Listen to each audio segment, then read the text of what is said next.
semuanya, video kali ini akan membahas tentang biomaterial pada kedokteran gigi. Video kali ini dianggotai oleh Muhammad Hani Firdaus, Sakiatul Mahula, dan Nur Fatma Ningsih.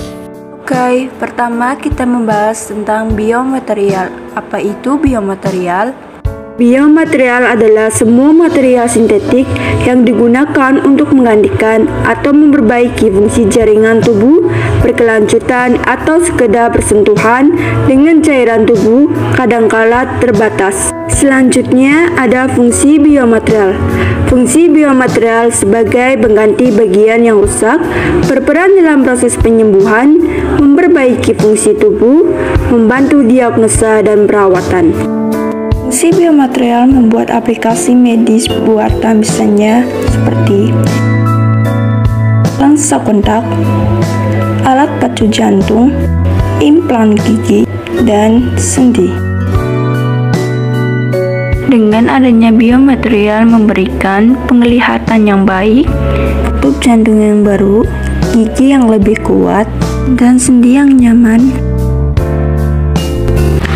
Untuk selanjutnya, membahas tentang biomaterial pada kedokteran gigi.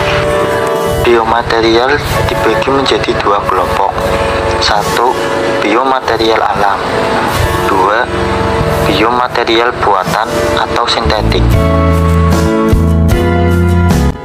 Biomaterial alam merupakan biomaterial yang diperoleh binatang ataupun dari tumbuhan.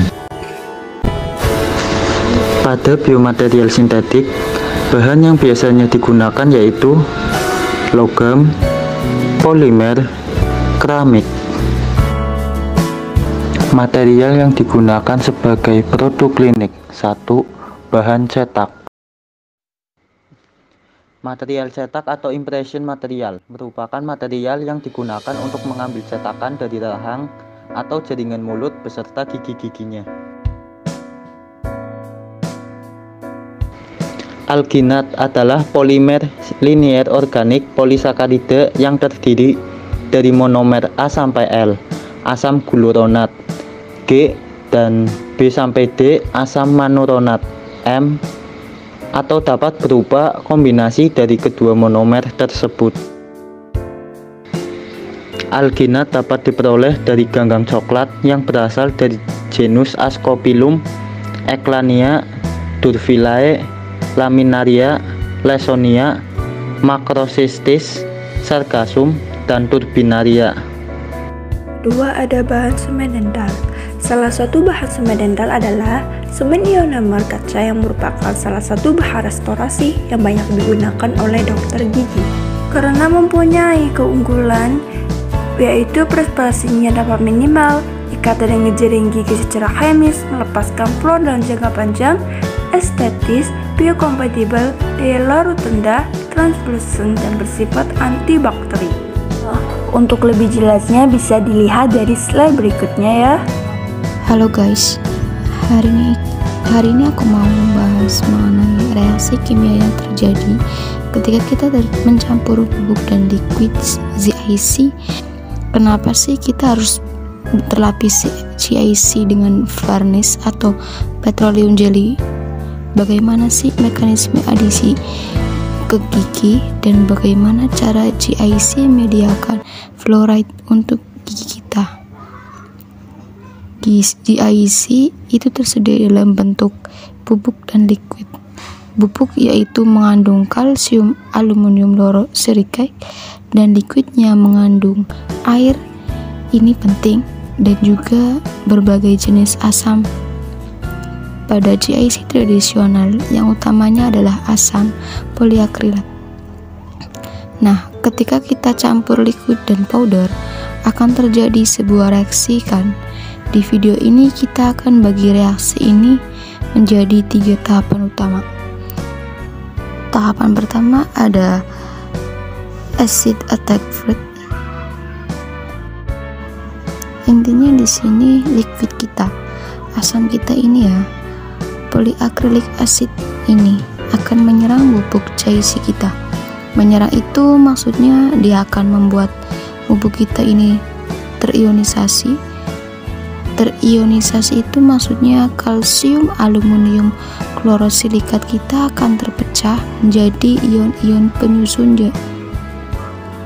Jadi kalau digambar ini aku ada wadah reaksi yang tersusun atas air yang berasal dari liquid GIC kita. Di dalam wadah air ini terdapat rantai-rantai asam poliakrilat kita, dan di antara rantai-rantai ini akan ada ion-ion yang berasal dari bubuk kita. Kalsium, fluorat, aluminium, dan ada sodium juga di sini. Silikatnya di mana? Nanti aku kasih tahu belakangan, oke? Sebelum kita lanjut ke tahap berikutnya, aku mau lihat rantai asam poliakrilat. Coba kamu perhatikan pada asam poliakrilat ini terdapat gugus COOH seperti ini. Ya enggak? Kita sebut sebagai gugus karboksil. Di sini aku akan gambar dia pada diagram GIC seperti ini karena dia memiliki peran yang sangat penting pada tahap-tahap selanjutnya. Tahap selanjutnya adalah cross-linking phase. Yang terjadi di sini adalah tiap ion kalsium akan berikatan dengan gugus karboksil sehingga terjadi cross-linking.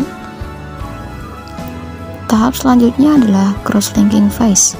Yang terjadi di sini adalah tiap ion kalsium akan berikatan dengan gugus karboksil sehingga terjadi cross-linking antar rantai, atau bisa dibilang terjadi penyambungan antar rantai asam poliakrilat via ion kalsium. Nah, kita tunggu 24 jam kemudian yang terjadi adalah kalsium ini akan diganti oleh aluminium.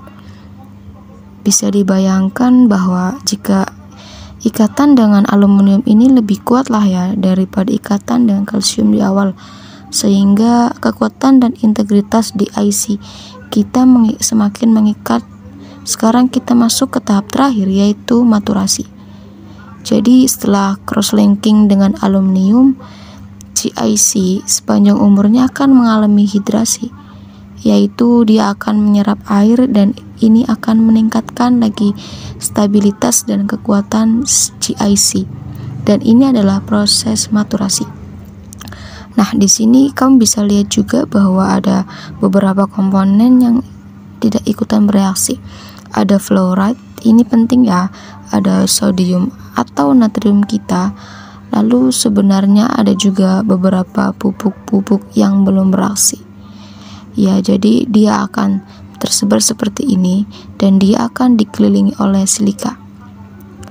Oke, begini ya guys, ini adalah reaksi kimia GIC. Cukup sampai di sini video kali ini. Sampai ketemu lagi.